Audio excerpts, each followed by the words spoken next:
Hi friends, welcome to learn programming in Malayalam. നമ്മളിന്ന് ഈ ഒരു സീരീസിൽ പറയാനായിട്ട് പോകുന്നത് ഒരു സ്കേലബിൾ ബാക്ക് എൻഡ് സിസ്റ്റം എങ്ങനെ ഡെവലപ്പ് ചെയ്യാം എന്നുള്ളതാണ്. അപ്പോൾ പലപ്പോഴും നമ്മൾ ഡെവലപ്പ് ചെയ്യുന്ന ബാക്ക് എൻഡ് എന്ന് പറയുന്നത് നമ്മുടെ ലോക്കൽ മെഷീനിൽ പ്രോപ്പറായിട്ട് വർക്ക് ചെയ്യും. എന്നാൽ നമ്മളതൊരു പ്രൊഡക്ഷൻ ബേസിലേക്ക്, അതായത് ലൈവായിട്ട് യൂസേഴ്സ് വരുന്ന സമയത്ത് പലപ്പോഴും വർക്കിംഗ് കോഡ് തന്നെ ക്രാഷ് ആവുകയും, അതായത് അതിൻ്റെ സെർവറിൻ്റെ മാക്സിമം കപ്പാസിറ്റിയിൽ റീച്ച് ചെയ്ത് അല്ലെങ്കിൽ മെമ്മറി ഇഷ്യൂസ് വന്നിട്ടൊക്കെ പലപ്പോഴും ക്രാഷായി പോകാറുണ്ട്. അപ്പോൾ നമ്മൾ ബാക്ക് എൻഡ് ബിൽഡ് ചെയ്യുന്ന സമയത്ത് എങ്ങനെ ഒരു സ്കേലബിൾ അപ്രോച്ചിൽ ബാക്ക് എൻഡ് ബിൽഡ് ചെയ്യാം. അപ്പോൾ ഈ ഒരു വീഡിയോ എന്ന് പറയുന്നത് ആക്ച്വലി ഒരു പർട്ടിക്കുലർ ലാംഗ്വേജ് ബേസ്ഡൊരു വീഡിയോ അല്ല. ഇവൻ ദോ നമ്മൾ അതിലെ എക്സാമ്പിൾസ് പല ലാംഗ്വേജസിൽ അല്ലെങ്കിൽ ഫ്രെയിംവർക്സിലൊക്കെ ആയിരിക്കും കാണിക്കുന്നത്. പക്ഷേ എല്ലാവർക്കും ഇത് ഒരുപോലെ യൂസ് ചെയ്യാവുന്ന ഒരു സീരീസ് ആയിരിക്കും. പിന്നെ നിങ്ങളുടെ റിയൽ വേൾഡ് ഇഷ്യൂസ്, ഇതുപോലെ കൺകറൻറ്റ് യൂസേഴ്സ് കൂടുന്ന സമയത്ത് ഉള്ള റിയൽ വേൾഡ് ഇഷ്യൂസ് സോൾവ് ചെയ്യുന്ന പല മെത്തേഡ്സ് ആയിരിക്കും, അല്ലെങ്കിൽ അതിൻ്റെ ഒരു റിയൽ വേൾഡ് സൊല്യൂഷൻസ് ആയിരിക്കും ഈ ഒരു പ്ലേലിസ്റ്റ് കൊണ്ട് നമ്മൾ ഉദ്ദേശിക്കുന്നത്. അപ്പോൾ ഇതിലിപ്പോൾ ഫസ്റ്റ് നമ്മൾ പറയുന്ന ഒരു ക്വസ്റ്റ്യൻ എന്ന് പറയുന്നത് വൈ നമ്മുടെ ഒരു API ക്രാഷ് ആവുന്നു അണ്ടർ പ്രഷർ മീൻസ് ലോഡ്, അതായത് നമ്മുടെ കൺകറൻ്റ് ആയിട്ട് അറ്റ് ദ സെയിം ടൈം ഒരുപാട് യൂസേഴ്സ് വരുന്നു, അല്ലെങ്കിൽ ഇപ്പോൾ നിങ്ങളുടെ സിസ്റ്റത്തിൽ കുറേ ജോബ് പെൻഡിങ് ആണ്. ഫോർ എക്സാമ്പിൾ ഒരുപാട് റിപ്പോർട്ട് ജനറേറ്റ് ആവണം, അല്ലെങ്കിൽ അങ്ങനെയൊക്കെ വരുന്ന സമയത്ത് സിസ്റ്റം മെമ്മറി ഔട്ടായിട്ട് ക്രാഷായി പോകുന്നു. അപ്പോൾ നമുക്ക് ഈ സ്കേലബിലിറ്റി എന്ന് പറയുന്നത് ഭയങ്കര ഒരു കോംപ്ലക്സ് സബ്ജക്റ്റാണ്. അപ്പം നമുക്കിത് ഒരു സിസ്റ്റം സ്കെയിൽ ചെയ്യുക എന്ന് പറയുന്നത് ഒരു പർട്ടിക്കുലർ മെത്തേഡോ അല്ലെങ്കിൽ ഒരു പർട്ടിക്കുലർ ടൂളോ മാത്രമല്ല, പല രീതിയിൽ നമ്മൾ യൂസ് ചെയ്യുന്ന ക്ലൗഡ് പ്രൊവൈഡറിനെ ഡിപ്പെൻഡ് ചെയ്ത് പല രീതിയിൽ പല സർക്കംസ്റ്റാൻസിലും നമുക്ക് സ്കെയിൽ ചെയ്യാനായിട്ട് പറ്റുന്നതാണ്. അപ്പോൾ നമ്മളിവിടെ ഡിസ്കസ് ചെയ്യുന്നത് ഒരു സെറ്റ് ഓഫ് പ്രോബ്ലംസും അതിനുള്ള ഒരു സെറ്റ് ഓഫ് സൊല്യൂഷൻസും നമ്മൾ യൂസ് ചെയ്യുന്ന ടൂൾസിനെ ബേസ് ചെയ്തുകൊണ്ട് മാത്രമായിരിക്കും. അതുകൊണ്ട് അത് മാത്രമാണ് ഇതിൻ്റെ ഒരു സൊല്യൂഷൻ എന്നൊന്നും അർത്ഥമില്ല. So let start. സോ നമ്മൾ അതിൽ നിന്ന് നോക്കുന്നത് എന്തുകൊണ്ടാണ് ഒരു API ക്രാഷ് ആവുന്നത്. ഇപ്പോൾ ഫസ്റ്റ് തന്നെ നമ്മൾ ഇവിടെ പറയുന്ന എക്സാമ്പിൾ എന്ന് പറയുന്നത് സിങ്ക്രണസ് ബ്ലോക്കിംഗ് ആണ്. ഓക്കെ, സിങ്ക്രണസ് ബ്ലോക്കിംഗ് എന്നൊന്ന് ഉദ്ദേശിക്കുന്നത് നിങ്ങൾക്ക് ഇപ്പോൾ ഒരു എക്സാമ്പിൾ കുറേ PDF ജനറേറ്റ് ചെയ്യണം. നിങ്ങളുടെ API നിങ്ങൾ ചെയ്തിരിക്കുന്ന ഫാസ്റ്റ് APIയിലാണത് റൺ ചെയ്യുന്നത്, യൂണിക്കോണിലാണ്. ഓക്കെ, അപ്പോൾ ഫാസ്റ്റ് APIയിൽ നിങ്ങൾ ക്രിയേറ്റ് ചെയ്ത ഒരു API റൺ ചെയ്യുന്ന സമയത്ത് 100 പേജ് PDF നിങ്ങൾക്ക് ജനറേറ്റ് ചെയ്യണം. അപ്പോൾ നിങ്ങൾ ലോക്കലിലൊക്കെ റൺ ചെയ്യുന്ന സമയത്ത് ചിലപ്പോൾ ഒരു ഡെവലപ്പർ ചെയ്യുന്നു, ആ ഒരു API എൻഡ് പോയിൻ്റ് ടെസ്റ്റ് ചെയ്യുന്നു, അതിൻ്റെ അപ്പുറത്തേക്ക് ഇത് ലോക്കലിൽ ആക്ച്വലി നടക്കുന്നില്ല. പക്ഷേ ഇത് ലൈവ് ആവുന്ന സമയത്ത് മൾട്ടിപ്പിൾ യൂസേഴ്സ് വരുന്നു. ഓക്കെ, അപ്പോൾ നമുക്ക് കൺകറൻ്റായിട്ട് വർക്കേഴ്സ് ഉണ്ടാവും ഈ യൂണിക്കോണിനകത്തൊക്കെ. അപ്പോൾ ഈ ഒരു യൂണിക്കോൺ എന്താണെന്നോ അല്ലെങ്കിൽ ഈ വർക്കർ എന്താണെന്നൊക്കെ ഉള്ള ടേംസ് മനസ്സിലാത്തവരുണ്ടെങ്കിലും ഈ ഒരു സീരീസിലേക്ക് സ്റ്റിക്ക് ഓൺ ചെയ്യുക. കാരണം നമ്മളിതിലെ ഓരോ മൈന്യൂട്ട് ടേംസും അല്ലെങ്കിൽ എന്താണ് ഇതൊക്കെ ആക്ച്വലി എന്നുള്ളത് ഓരോരോ വീഡിയോസിൽ എക്സ്പ്ലെയിൻ ചെയ്യുന്നതാണ്. അപ്പോൾ ഈ ഒരു ലൈവിൽ റൺ ചെയ്യുന്ന സമയത്ത് ഇപ്പം നമ്മളിവിടെ ബേസിക്കലി 4 വർക്കേഴ്സ് എന്നൊക്കെ ഉദ്ദേശിക്കുന്നത് നമ്മുടെ CPUവിൻ്റെ കോർ അനുസരിച്ചിട്ട് മൾട്ടിപ്പിൾ ആയിട്ടായിരിക്കും റൺ ചെയ്യുന്നത്. ഇപ്പോൾ ഒരു 4 കോറുള്ള CPU ആണെങ്കിൽ ഈ ഒരു സെയിം ഫാസ്റ്റ് API ഇൻസ്റ്റൻസ് തന്നെ 4 എണ്ണമായിരിക്കും റൺ ചെയ്യുന്നത്. അപ്പോൾ അങ്ങനെ വരുന്ന സമയത്ത് യൂസേഴ്സ് കൺകറൻ്റായിട്ട് ഒരു 5ാമത്തെ യൂസർ വരുമ്പോൾ ആക്ച്വലി ഈ 4 വർക്കറും at the same time PDF ജനറേഷനാണ്. ഇപ്പോൾ നമ്മളിപ്പോൾ പറഞ്ഞ എക്സാമ്പിളാണെങ്കിൽ ആ ഒരു ആക്ടിവിറ്റി ചെയ്തുകൊണ്ടിരിക്കുകയാണ്. അപ്പോൾ അതുകൊണ്ട് തന്നെ എന്താണ് ആ ഒരു പ്രോസസ്സ് ബിസിയാണ്. അപ്പോൾ അങ്ങനെ വരുമ്പോൾ 5ാമത് വരുന്നൊരു യൂസറിന് സെർവറിന് ടൈം ഔട്ട് ആയിരിക്കും വരുന്നത്. ഓക്കെ, അപ്പോൾ അങ്ങനെ വരുമ്പോൾ നമ്മുടെ സിസ്റ്റം, അതായത് ലോക്കലിൽ പെർഫെക്റ്റ് ആയിട്ട് വർക്ക് ചെയ്ത സിസ്റ്റം ആക്ച്വൽ യൂസർ ബേസിൽ ഫെയിലായി. ഇപ്പോൾ ഇതിനൊക്കെ ഒരു നിങ്ങൾ എക്സ്പീരിയൻസ് ചെയ്തിട്ടുള്ള കുറച്ച് റിയൽ വേൾഡ് എക്സാമ്പിൾസ് നോക്കുവാണെങ്കിൽ, ഇപ്പോൾ നിങ്ങൾ ലൈവ് സ്ട്രീമിംഗ്, ഓക്കെ, ഒരു ബിസി ഗെയിമുള്ള ദിവസം ഒരു ലൈവ് സ്ട്രീമിംഗ് ഒക്കെ ചില സമയത്ത് ഹാങ് ആവും, അതല്ലെങ്കിൽ സ്റ്റക്ക് ആവാറുണ്ട്. അതെന്ന് പറയുന്നത് കൺകറൻറ്റ് യൂസേഴ്സിൻ്റെ എണ്ണം ഇപ്പോൾ മില്യൺസിലേക്കൊക്കെ വരുന്ന സമയത്ത് അത് ഹാൻഡിൽ ചെയ്യാനുള്ള ഒരു കപ്പാസിറ്റി അല്ലെങ്കിൽ ആ ഒരു സ്കേലബിലിറ്റി ആ സെർവറിന് ഇല്ലാത്തതുകൊണ്ടാണ് അത് ഹാങ് ആയി പോകുന്നത്. ഓക്കെ, അപ്പോൾ ഇതിൻ്റെ സൈഡ് എഫക്ട്സ് ആണ് ഈ ചെയിൻ റിയാക്ഷൻ എന്നുകൊണ്ട് നമ്മൾ ഉദ്ദേശിക്കുന്നത്. ഓക്കെ, ഈ ചെയിൻ റിയാക്ഷൻ എന്ന് പറയുന്നത് നമ്മളൊരു PDF ജനറേഷൻ്റെ എക്സാമ്പിൾ എടുക്കുകയാണെങ്കിൽ ചെയിൻ റിയാക്ഷൻ എന്ന് പറയുന്നത് നമ്മൾ നോർമലി ഇപ്പോൾ ഒരു PDF റിപ്പോർട്ടൊക്കെ ജനറേറ്റ് ചെയ്യുവാണെങ്കിൽ ഡാറ്റാബേസിലെ ഡാറ്റ റീഡ് ചെയ്തിട്ടായിരിക്കും ആ റിപ്പോർട്ട് ആക്ച്വലി ജനറേറ്റ് ചെയ്യുന്നത്. അപ്പം ഒരുപാട് യൂസേഴ്സ് വരുന്ന സമയത്ത് തന്നെ ഒരുപാട് റിക്വസ്റ്റ് വരും. അതിനനുസരിച്ചിട്ട് ഒരുപാട് ഡാറ്റാബേസ് കണക്ഷൻസ് ഓപ്പൺ ആവുകയും ചെയ്യും. അപ്പോൾ അങ്ങനെ കണക്ഷൻസ് ഒരു പരിധിക്കപ്പുറത്തേക്ക് ഓപ്പൺ ആയിക്കഴിഞ്ഞാൽ അത് ഡാറ്റാബേസിൻ്റെ സ്മൂത്തായിട്ടുള്ള ഫങ്ഷനിങ് തന്നെ അത് അഫക്റ്റ് ചെയ്യും. അവസാനം ഡാറ്റാബേസ് സ്റ്റക്കായി പോവുക, ഡാറ്റാബേസ് കണക്ഷൻ ടൈം ഔട്ട് അടിക്കുക. അപ്പോൾ അങ്ങനെ പല പല കാരണം കൊണ്ടും നമ്മുടെ ഈ ഒരു സിസ്റ്റം ക്രാഷ് ആവുന്നത് നമുക്ക് കാണാനായിട്ട് സാധിക്കും. അപ്പം ഇതൊക്കെ ഒരു ജനറൽ എക്സാമ്പിളാണ്. നിങ്ങൾക്ക് റിയൽ വേൾഡ് ആപ്ലിക്കേഷൻ, നിങ്ങൾ യൂസ് ചെയ്തിട്ടുള്ള ആപ്ലിക്കേഷൻസ് വെച്ച് ചിന്തിച്ച് നോക്കിക്കഴിഞ്ഞാൽ നിങ്ങൾക്ക് ഒരുപാട് ഇതുപോലെ ഒരു സിസ്റ്റം സ്കെയിൽ ചെയ്യുന്ന സമയത്ത് വരുന്ന ഇഷ്യൂസ്.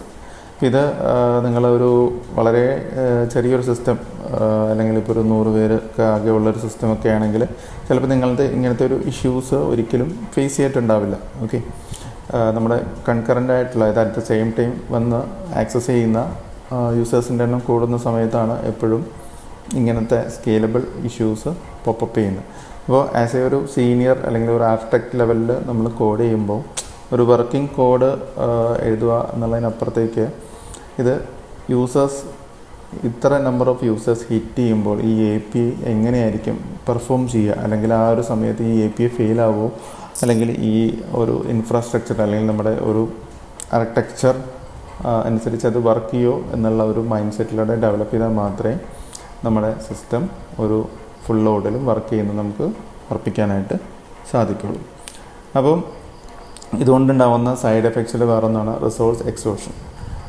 അത് 2 തരത്തിലുണ്ടാവുന്ന റാമും 2 CPU. ഇപ്പോൾ നിങ്ങൾക്ക് സിസ്റ്റം യൂസ് ചെയ്യുമ്പോൾ അറിയാനായിട്ട് സാധിക്കും. നമ്മുടെ സിസ്റ്റത്തിലൊക്കെ നിങ്ങളിപ്പോൾ പ്രോഗ്രാമിംഗ് ഒന്നും ചെയ്തില്ലെങ്കിൽ പോലും ഒരുപാട് ആപ്ലിക്കേഷൻസ് റൺ ചെയ്യുന്ന സമയത്ത് റാം യൂസേജ് കൂടി സിസ്റ്റം ക്രാഷ് ആവും. ഇതേ സെയിം എഫക്റ്റാണ് നിങ്ങളൊരു സിസ്റ്റം ആപ്ലിക്കേഷൻ ഡെവലപ്പ് ചെയ്ത സിസ്റ്റത്തിലേക്ക് ലോഡ് വരിക എന്ന് പറയുന്നത്. നമ്പർ ഓഫ് റിക്വസ്റ്റിൻ്റെ എണ്ണം കൂടുന്ന സമയത്ത് റാം ഔട്ട് ഓഫ് മെമ്മറി ആവാനായിട്ട് സാധ്യതയുണ്ട്. ഓക്കെ, അപ്പോൾ ഔട്ട് ഓഫ് മെമ്മറി ആയിക്കഴിഞ്ഞാൽ നമ്മൾ പ്രൊഡക്ഷൻ ബേസിൽ റൺ ചെയ്യുന്ന സിസ്റ്റംസൊക്കെ OS കംപ്ലീറ്റ്ലി ക്രാഷ് ആവാതിരിക്കാനായിട്ട് പലപ്പോഴും ആ ഒരു പ്രോസസ്സിനെ, ഇപ്പോൾ നമ്മുടെ ഫാസ്റ്റ് API എക്സാമ്പിൾ പറയുകയാണെങ്കിൽ ഫാസ്റ്റ് API റൺ ചെയ്യുന്ന പ്രോസസ്സിനെ തന്നെ ഞങ്ങൾ കില്ല് ചെയ്ത് കളയും. കാരണം OSന് താങ്ങാവുന്ന ഒരു മാക്സിമം ലിമിറ്റ് എത്തി. അപ്പോൾ ഇതിനപ്പുറത്തേക്ക് പോയി കഴിഞ്ഞാൽ OS തന്നെ ഫങ്ഷൻ ആവില്ല, അല്ലെങ്കിൽ ആ ഒരു സ്റ്റേജിലേക്ക് വരുന്ന സമയത്ത് ഈ ഒരു പ്രോസസ്സിനെ കില്ല് ചെയ്യും. അപ്പോൾ നമ്മുടെ സെർവർ മൊത്തത്തിൽ ഡൗൺ ആയി പോവുകയും ചെയ്യുന്നു. ഇപ്പോൾ ഇതിന് മറ്റൊരു എക്സാമ്പിളാണ് നമ്മളിവിടെ നോക്കുന്നത്. ഒരു 10 ലക്ഷം റെക്കോർഡ് നമുക്ക് ഡാറ്റാബേസിൽ അപ്ഡേറ്റ് ചെയ്യണം. ഓക്കെ, ഇപ്പോൾ ഞാൻ ഈ പറയുന്ന എക്സാമ്പിൾസൊക്കെ റിയൽ ലൈഫിൽ ഞാൻ പല പ്രൊജക്റ്റിൽ ആക്ച്വലി ഇംപ്ലിമെൻറ്റ് ചെയ്തിട്ടുള്ള എക്സാമ്പിൾസാണ്. ആക്ച്വലി 10 lakh DB ഇഷ്യൂ എന്നൊക്കെ പറയുന്നത് നമുക്കൊരു ഫിനാൻഷ്യൽ ആപ്ലിക്കേഷനിൽ വന്നിട്ടുള്ള ഒരു ഇഷ്യൂ ആണ്. അപ്പോൾ അത് യൂസ് കേസ് ഇതായിരുന്നു, ലൈക്ക് ഒരു SMS അയക്കുന്നു, ഒരു ഫിനാൻഷ്യൽ ഒരു ആപ്ലിക്കേഷനിൽ യൂസേഴ്സിന് നോട്ടിഫിക്കേഷൻ അയച്ചു. അപ്പോൾ ആ നോട്ടിഫിക്കേഷൻ അയച്ചതിന് ശേഷം ആർക്കൊക്കെ അയച്ചു എന്നുള്ള സ്റ്റാറ്റസ് ഡാറ്റാബേസിൽ നമുക്ക് അപ്ഡേറ്റ് ചെയ്യണം. അപ്പോൾ ഈ അപ്ഡേഷൻ എന്ന് പറയുന്നത് 10 lakh റെക്കോർഡ്സ് അല്ലെങ്കിൽ യൂസേഴ്സിന് നമ്മളിത് അപ്ഡേറ്റ് ചെയ്യുന്ന സമയത്ത് എക്സ്റ്റെൻസീവ് ആയിട്ടുള്ള ഡാറ്റാബേസ് ക്വറി റൺ ചെയ്തിട്ടാണ്, കോടിക്കണക്കിന് യൂസേഴ്സിൽ നിന്നാണ് ഈ 10 ലക്ഷം വരെ നമ്മൾ ഫിൽട്ടർ ചെയ്തിട്ടാണ് ആ സെൻഡ് ചെയ്ത യൂസേഴ്സിന് മാത്രമാണ് നമ്മളിത് അപ്ഡേറ്റ് ചെയ്യുന്നത്. ഓക്കെ, അപ്പോൾ അങ്ങനെയൊക്കെ വരുന്ന സമയത്തെന്ന് വെച്ച് കഴിഞ്ഞാൽ ഒരു ട്രഡീഷണൽ സിസ്റ്റം, ഇപ്പോൾ നമ്മുടെ സിസ്റ്റമൊക്കെ ആക്ച്വലി ഒരു വളരെ പഴയ അല്ലെങ്കിൽ ഒരു ട്രഡീഷണൽ ഡെവലപ്പ് ചെയ്ത ഒരു സിംഗിൾ സിസ്റ്റം ആയിരുന്നു. അപ്പോൾ അതൊക്കെ മാക്സിമം റാം ലിമിറ്റ് വന്ന് എന്ത് പറ്റുമെന്ന് വെച്ച് കഴിഞ്ഞാൽ ഒരിക്കലും അത് അപ്ഡേറ്റ് ആവില്ല, ഫോറെവർ അത് സ്റ്റക്കായിരിക്കും. കാരണം എപ്പോഴൊക്കെ ഈ ഒരു റിക്വസ്റ്റ് ആയത് ഈ 10 ലക്ഷം യൂസേഴ്സ് അല്ലെങ്കിൽ 5 ലക്ഷം യൂസേഴ്സ് ഡാറ്റ അപ്ഡേറ്റ് ചെയ്യുന്ന റിക്വസ്റ്റ് വരുന്നു, ആ സമയത്തൊക്കെ സെർവർ ഫുൾ ലോഡിലായിട്ട് എൻ്റയർ സിസ്റ്റം കണ്ടിന്യൂസ് ക്രാഷിംഗ് ആയിരുന്നു. ഓക്കെ, അപ്പോൾ ഇങ്ങനെയൊക്കെ വരുന്ന സിറ്റുവേഷൻ നമ്മളെങ്ങനെ സ്കെയിലബിലിറ്റി അല്ലെങ്കിൽ വേറെ ടൂൾസ് യൂസ് ചെയ്തിട്ട് എഫിഷ്യൻ്റായിട്ട് മാനേജ് ചെയ്യുക എന്നുള്ളതായിരിക്കും നമ്മൾ ഈ ഒരു സീരീസിൽ നോക്കാനായിട്ട് പോകുന്നത്. ഇപ്പോൾ ഇവിടെ പറഞ്ഞേക്കുന്ന ഈ ഒരു മാത്തമാറ്റിക്സ് എന്ന് പറയുന്നത് 4 workers into 500 MB എന്ന് പറയുന്നത് ആക്ച്വലി നമ്മുടെ സിസ്റ്റം ഇപ്പോൾ 4 കോർ ആണെങ്കിൽ ഓരോ വർക്കറും 500 MB വെച്ച് എടുക്കുന്നു. അപ്പോൾ ടോട്ടൽ 2 GB റാം എടുക്കുന്നു. ഓക്കെ, അപ്പോൾ നമ്മളൊരു ആമസോണിലൊക്കെ ഒരു സ്റ്റാർട്ടിങ് സെർവർ ആണെങ്കിൽ അതിൻ്റെയൊക്കെ റാം എന്ന് പറയുന്നത് may be 1 GB or 2 GB ഒക്കെ ആയിരിക്കും. ഓക്കെ, ഈവൻ ദോ നമുക്കത് സ്കെയിൽ ചെയ്യാമെങ്കിലും ഇത് ഈ റിക്വസ്റ്റിൻ്റെ എണ്ണം കൂടുന്നതനുസരിച്ച് റാം നമുക്ക് ഒരിക്കലും ഇൻഫിനിറ്റായിട്ട് കൂട്ടാനായിട്ട് സാധിക്കില്ല. ഓക്കെ, ഇപ്പോൾ ഈ ഒരു 10 lakh റെക്കോർഡിൻ്റെ എക്സാമ്പിളിൽ ആക്ച്വലി 64 GB ഉള്ള അല്ലെങ്കിൽ റാം ഉള്ള സിസ്റ്റമായിരുന്നു ആക്ച്വലി ഫെയിലായിരുന്നു. അപ്പോൾ റാം എന്ന് പറയുന്നത് നമുക്ക് 64 GB കൂടുതലൊന്നും പ്രാക്ടിക്കലി കൂട്ടാനായിട്ട് സാധിക്കില്ല. ഓക്കെ, അപ്പോൾ അങ്ങനെയൊക്കെ വരുമ്പോൾ നമുക്ക് ആക്ച്വലി നമ്മുടെ ആർക്കിടെക്ചർ അല്ലെങ്കിൽ കോഡിൻ്റെ ലെവലിൽ മറ്റു പല ടൂൾസോ അല്ലെങ്കിൽ സ്കേലബിലിറ്റി സൊല്യൂഷൻസ് അപ്ലൈ ചെയ്താൽ മാത്രമേ ഇങ്ങനത്തെയൊക്കെ പ്രോബ്ലംസ് നമുക്ക് സോൾവ് ചെയ്യാനായിട്ട് പറ്റുള്ളൂ. അപ്പോൾ ഇങ്ങനെ റാം അല്ലെങ്കിൽ CPU എക്സോസ്റ്റഡ് ആകുമ്പോൾ സംഭവിക്കുന്നത് എന്താ, സെർവറിൽ ആക്ച്വലി ടൈം ഔട്ട് വരും. ഇപ്പോൾ നിങ്ങൾ ചില സൈറ്റൊക്കെ എടുക്കുമ്പോൾ കണ്ടിട്ടുണ്ടാവും 502 ബാഡ് ഗേറ്റ് വെയർ എന്നൊക്കെ പറയുന്നത്. അപ്പോൾ അങ്ങനെ വരുമ്പോൾ എൻ്റയർ സിസ്റ്റം ആക്സബിൾ അല്ലായിരിക്കും. ഇപ്പോൾ മറ്റൊരു എക്സാമ്പിൾ ഞാൻ വേണമെങ്കിൽ പറയാം, നിങ്ങളൊക്കെ യൂസ് ചെയ്തിട്ടുള്ള IRCTC. അപ്പോൾ അവിടെയൊക്കെ ഈ തത്കാൽ ബുക്കിംഗ് നടക്കുന്ന സമയത്തൊക്കെ ഒരുപാട് കൺകറൻറ്റ് യൂസേഴ്സ്, അതായത് ഒരുപാട് ആളുകൾ at the same time booking ചെയ്യാനായിട്ട് ശ്രമിക്കും. അപ്പോൾ അങ്ങനെ വരുന്ന സമയത്ത് ആദ്യമായിട്ട് എടുക്കുന്ന കുറേ പേർക്കൊക്കെ ചിലപ്പോൾ ആക്സസ് കിട്ടും, ബാക്കിയുള്ളവർക്ക് ഇതുപോലെ ചില സമയത്തൊക്കെ അത് എന്താണ് ബാഡ് ഗേറ്റ് വേ അല്ലെങ്കിൽ ആ ഒരു ലോഡ് കാരണം ആക്സസ് ചെയ്യാനായിട്ട് പറ്റാതെ വരും. അപ്പോൾ ഈ റിസോഴ്സ് എക്സോഷൻ 2 ലെവലിലുണ്ട്.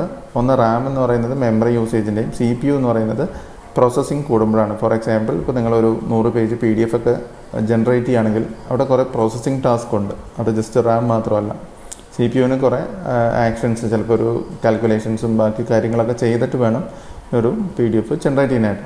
അപ്പോൾ ഈ 2 ലെവലിലും ഇപ്പോൾ CPU-ൻ്റെ ഒരു മാക്സിമം ലിമിറ്റ് ഉണ്ട്, അതുകൂടാതെ റാമിനും സിസ്റ്റത്തിൽ മാക്സിമം ലിമിറ്റ് ഉണ്ട്. അപ്പോൾ ഇതിൽ ഏത് ലിമിറ്റ് റീച്ച് ചെയ്താലും ആക്ച്വലി നമ്മുടെ സിസ്റ്റം സ്ലോ ആവുമോ അല്ലെങ്കിൽ സ്റ്റക്ക് ആവുമോ ചെയ്യും. അപ്പോൾ ഇതിൻ്റെ ഒരു സൊല്യൂഷൻ, നമ്മളിവിടെ പറയുന്ന സൊല്യൂഷൻ എന്ന് പറയുന്നത് RabbitMQ ആണ്. ഓക്കെ, ഈ RabbitMQ എന്ന് പറയുന്നത് എന്താണെന്നുള്ളൊരു ബ്രീഫ് ഓവർവ്യൂ നമ്മൾ നെക്സ്റ്റ് ആയിട്ട് തരുന്നതായിരിക്കും. പക്ഷേ ഈ ഒരു RabbitMQ എന്ന് പറയുന്നത് ഈ ഒരു പർട്ടിക്കുലർ കൈൻഡ് ഓഫ് ഒരുപാട് പ്രോബ്ലംസിന് നമുക്ക് അപ്ലൈ ആവുന്നൊരു സൊല്യൂഷനാണ്. അപ്പോൾ ഇത് ആക്ച്വലി ഒരു ടൂളാണ്. പക്ഷേ ഈ ഒരു ടൂൾ മാത്രമല്ല, സിമിലർ ആയിട്ടുള്ള ഒരുപാട് ടൂൾസും ഉണ്ട്. അപ്പോൾ നമ്മൾ ഈ ഒരു സീരീസിൽ എക്സ്പ്ലെയിൻ ചെയ്യുന്നത് കൂടുതൽ RabbitMQ വെച്ചിട്ട് എങ്ങനെയാണ് സ്കെയിലബിലിറ്റി നമ്മൾ അപ്ലൈ ചെയ്യുക, അല്ലെങ്കിൽ ഡിഫറെൻറ്റ് ടൈപ്പ് ഓഫ് സെനാരിയോയിൽ RabbitMQൻ്റെ ഫീച്ചേഴ്സ് അപ്ലൈ ചെയ്തുകൊണ്ട് എങ്ങനെയാണ് ഈ സ്കെയിലബിലിറ്റി ഇഷ്യൂസ് നമ്മൾ സോൾവ് ചെയ്യുക എന്നുള്ളതാണ്. അപ്പോൾ ഇതൊക്കെ ആക്ച്വലി പ്രൂവൺ ടൂൾസാണ്, ഒരുപാട് കമ്പനീസിൽ പ്രൊഡക്ഷനിൽ യൂസ് ചെയ്തിട്ടുള്ള ടൂൾസാണ്. അപ്പോൾ ഈ ടൂൾസ് എന്ന് പറയുന്നത് ഇത് ഈ ഒരു കൺസെപ്റ്റ് എന്ന് പറയുന്നത് ആക്ച്വലി ലാംഗ്വേജ് ഡിപ്പെൻഡൻ്റ് ഒന്നുമല്ല. നിങ്ങൾക്ക് ഇത് ഏത് സർവീസിലേക്കും, അതായത് നിങ്ങളുടെ ഏത് ലാംഗ്വേജിൽ അല്ലെങ്കിൽ ഫ്രെയിംവർക്കിൽ ചെയ്ത ഒരു പ്രൊഡക്റ്റിലേക്കും അല്ലെങ്കിൽ ഒരു ഫേസ് ചെയ്യുന്ന ഇഷ്യൂയിലേക്ക് ഇത് ഇൻ്റഗ്രേറ്റ് ചെയ്യാനായിട്ട് സാധിക്കും. അപ്പോൾ നമുക്ക് RabbitMQ എന്താണെന്നുള്ള ജസ്റ്റ് ഒരു ഓവർവ്യൂ നോക്കാം. RabbitMQൻ്റെ ഒരു ബേസിക് ഡെഫിനേഷൻ പറയുകയാണെങ്കിൽ ഇതൊരു മെസ്സേജ് ബ്രോക്കറാണ്. ഓക്കെ, മെസ്സേജ് ബ്രോക്കർ എന്ന് പറയുന്നത് ഒരു പർട്ടിക്കുലർ കൈൻഡ് ഓഫ് സെർവറാണ്. ഇപ്പോൾ നമ്മുടെ ബാക്ക് എൻഡ്, ഇപ്പോൾ ഫാസ്റ്റ് API അല്ലെങ്കിൽ Node.js സെർവർ എന്നൊക്കെ പറയുന്ന പോലെ ഒരു മെസ്സേജ് ബ്രോക്കറിന് വേണ്ടിയിട്ടുള്ള ഒരു പർട്ടിക്കുലർ സെർവറാണ്. അപ്പോൾ ഇത് ബേസിക്കലി ചെയ്യുന്നതെന്ന് വെച്ച് കഴിഞ്ഞാൽ, നിങ്ങളിപ്പോൾ ഒരു നമ്മൾ PDF-ൻ്റെ എക്സാമ്പിൾ പറയുകയാണെങ്കിൽ ഒരു റിക്വസ്റ്റ് വരുന്നു, നിങ്ങളുടെ ഒരു API എൻഡ് പോയിൻ്റ് അത് ആക്സെപ്റ്റ് ചെയ്യുന്നു, അത് പ്രോസസ് ചെയ്യാനായിട്ട് ട്രൈ ചെയ്യുന്നു. ഓക്കെ, ഇപ്പോൾ ഒരുപാട് റിക്വസ്റ്റ് വരുമ്പോൾ അത് ഫെയിലാവും. അതാണ് നമ്മുടെ ഇപ്പോൾ ഒരു കറണ്ട് സിറ്റുവേഷൻ. അപ്പോൾ ഈ മെസ്സേജ് ബ്രോക്കർ എന്താ ചെയ്യുന്നതെന്ന് വെച്ച് കഴിഞ്ഞാൽ, ആക്ച്വലി ഈ വരുന്ന റിക്വസ്റ്റ് ഫാസ്റ്റ് APIയിൽ അല്ലെങ്കിൽ Node.jsലൊക്കെ വന്ന് കിട്ടുന്ന റിക്വസ്റ്റിനെ ഫാസ്റ്റ് API RabbitMQയിലേക്ക് ഫോർവേഡ് ചെയ്യും. ഇപ്പോൾ RabbitMQ എന്താ ചെയ്യുന്നത് വെച്ചാൽ ഇതൊരു ക്യൂ ആണ്. അപ്പോൾ ക്യൂ എന്ത് ചെയ്യുന്നത് വെച്ച് കഴിഞ്ഞാൽ ഒരിക്കലും ഒറ്റയടിക്ക് ഈ ഒരു വരുന്ന എല്ലാത്തിനെയും പ്രോസസ് ചെയ്യത്തില്ല. നമ്മുടെ സിസ്റ്റം ഫെയിൽ ആവാനുള്ള മെയിൻ ഒരു റീസൺ എന്ന് പറയുന്നത് വരുന്ന റിക്വസ്റ്റിലെല്ലാം ഒരുമിച്ച് പ്രോസസ് ചെയ്യാനായിട്ട് ട്രൈ ചെയ്യുന്നതുകൊണ്ടാണ്. ഓക്കെ, RabbitMQ എന്ന് പറയുന്നത് ജസ്റ്റ് ക്യൂ ആണ്. ഈ ക്യൂവിലേക്ക് നമുക്ക് ബേസിക്കലി ഡാറ്റ സെൻഡ് ചെയ്യാം. ഈ ഒരു റിപ്പോർട്ട് ജനറേഷന് വേണ്ട റിക്വസ്റ്റിന് വരുന്ന ഡാറ്റ ക്യൂവിലേക്ക് സെൻഡ് ചെയ്യുമ്പോൾ ആ ക്യൂ അത് കീപ്പ് ചെയ്ത് വെക്കുകയാണ് ചെയ്യുന്നത്. ഓക്കെ, അപ്പോൾ ആ കീപ്പ് ചെയ്ത് വെച്ചിട്ട് ആക്ച്വലി ഈ API അപ്പോൾ തന്നെ റെസ്പോൺസ് പോവും. റെസ്പോൺസ് മേ ബി എന്താണ് PDF ജനറേഷൻ സ്റ്റാർട്ട് ചെയ്തിട്ടുണ്ട്, ഇറ്റ് വിൽ ബി കംപ്ലീറ്റഡ്, അങ്ങനെ എന്തെങ്കിലും ഒരു റെസ്പോൺസ് ആയിരിക്കും പോകുന്നത്. കാരണം ഈ PDF ചിലപ്പോൾ ജനറേറ്റ് ആയിട്ട് ഇമെയിലായിട്ടായിരിക്കും പോകണ്ടാവുക.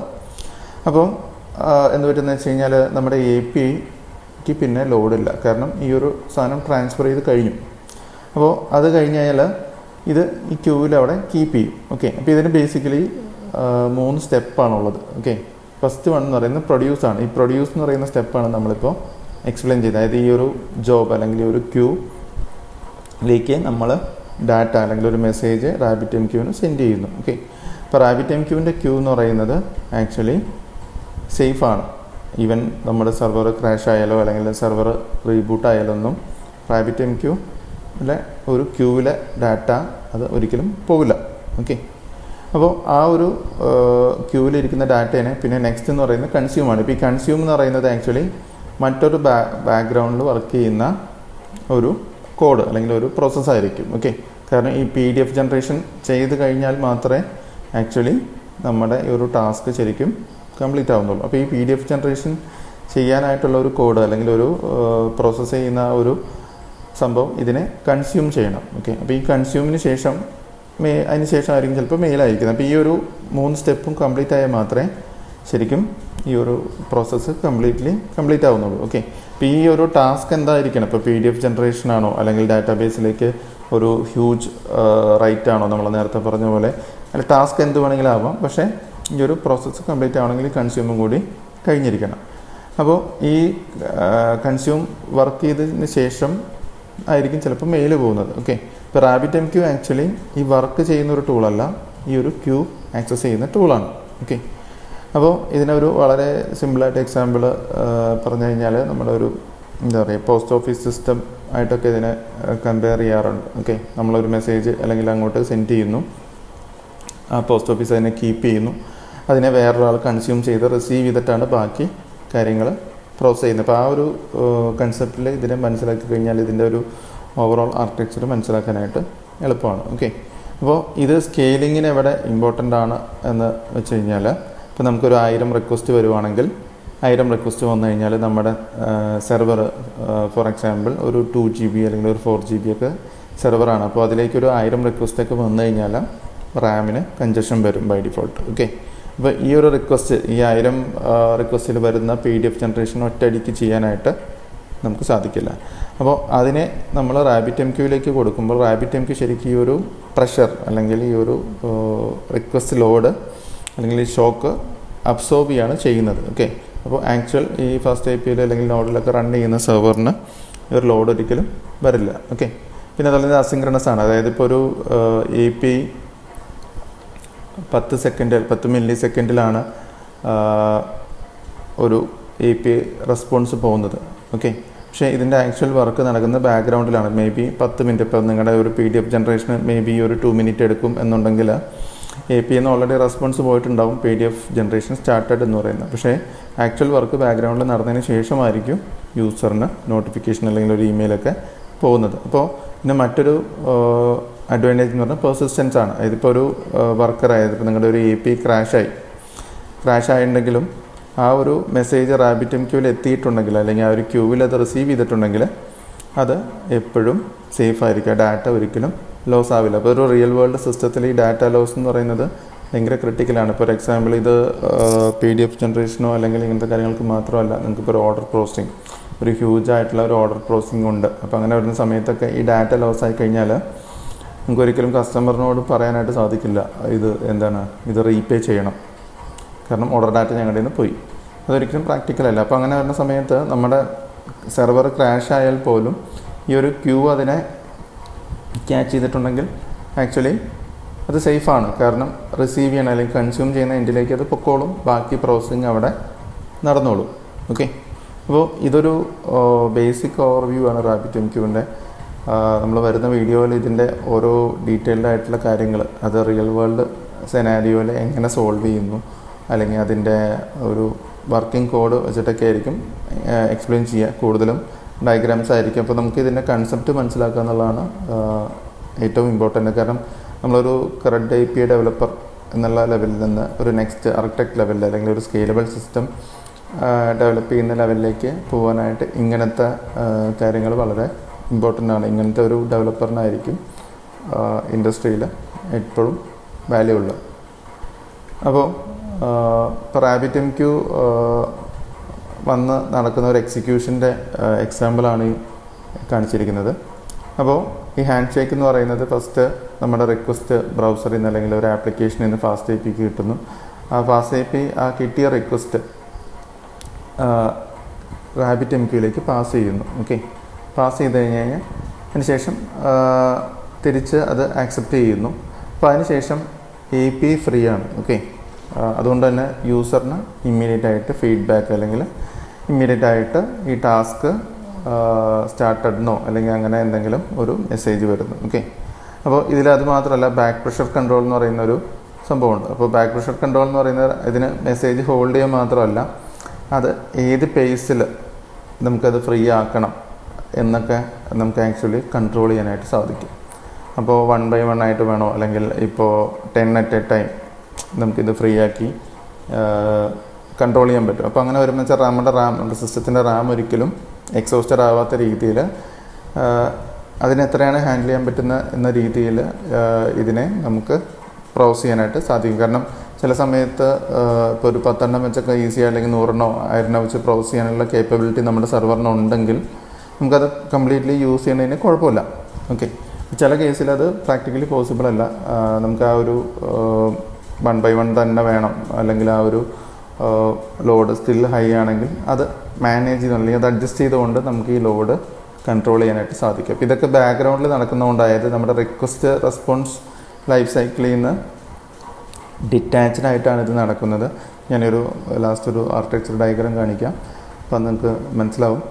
അപ്പോൾ ആ ഡിറ്റാച്ച്ഡ് ആയിട്ട് നടക്കുന്നതുകൊണ്ട് തന്നെ യൂസർ ഇത് ഒരിക്കലും അറിയുന്നില്ല. അപ്പോൾ കാരണം RabbitMQ എന്ന് പറയുന്ന ഒരു ടൂൾ സെർവറിൽ ഉണ്ടെന്ന് പോലും ഒരിക്കലും ഒരു യൂസർ ഒരിക്കലും മനസ്സിലാക്കില്ല. കാരണം എന്ന് വെച്ച് കഴിഞ്ഞാൽ റിക്വസ്റ്റ് വന്നു, റെസ്പോൺസ് പോയി, യൂസറിന് അവിടെ കിട്ടി. കാരണം നിങ്ങളൊരു ബ്രൗസർ എടുത്ത് ഒരു റിപ്പോർട്ട് ജനറേറ്റ് ചെയ്യാൻ കൊടുത്തു, അത് ജനറേറ്റായി മെയിൽ വരും, മെയിലിൽ ആ റിപ്പോർട്ട് വരും എന്നുള്ളൊരു മെസ്സേജ് യൂസർ കണ്ടാൽ പിന്നെ യൂസർ ആ പേജ് നോക്കിയിരിക്കേണ്ട കാര്യമില്ല. മെയിൽ വരുമ്പോൾ ആ റിപ്പോർട്ട് അവിടെ കിട്ടിക്കോളും.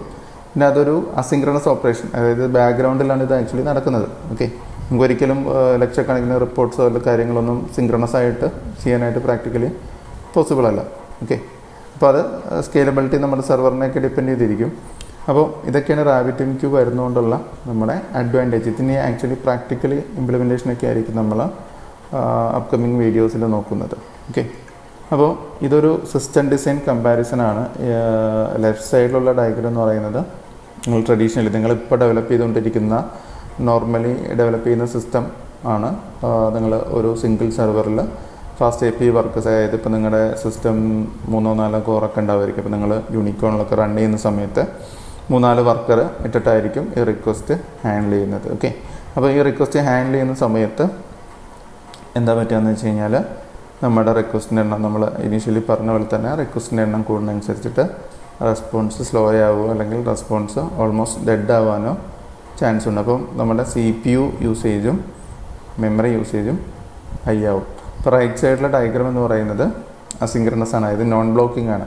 ഈ സിൻക്രണസ് അല്ലെങ്കിൽ ബ്ലോക്കിംഗ് സിസ്റ്റത്തിൻ്റെ കുഴപ്പമെന്ന് വെച്ച് കഴിഞ്ഞാൽ ലോഡ് കൂടുമ്പോൾ ഈ ഒരു റെസ്പോൺസ് വരാനായിട്ട് ഈ റിക്വസ്റ്റിനെ ബ്ലോക്ക് ചെയ്യും. അതായത് സിമ്പിളായിട്ട് പറഞ്ഞു കഴിഞ്ഞാൽ നമ്മളൊരു ഈ ഒരു റിപ്പോർട്ട് ജനറേഷൻ പേജ് നമ്മൾ എടുത്തു വെച്ചിട്ടുണ്ടെങ്കിൽ നമ്മുടെ പേജ് കടന്ന് ലോഡിങ് എന്ന് പറഞ്ഞാൽ ഇങ്ങനെ കറങ്ങിക്കൊണ്ടേയിരിക്കും. ഓക്കെ, നമുക്കൊരിക്കലും റെസ്പോൺസ് കിട്ടില്ല.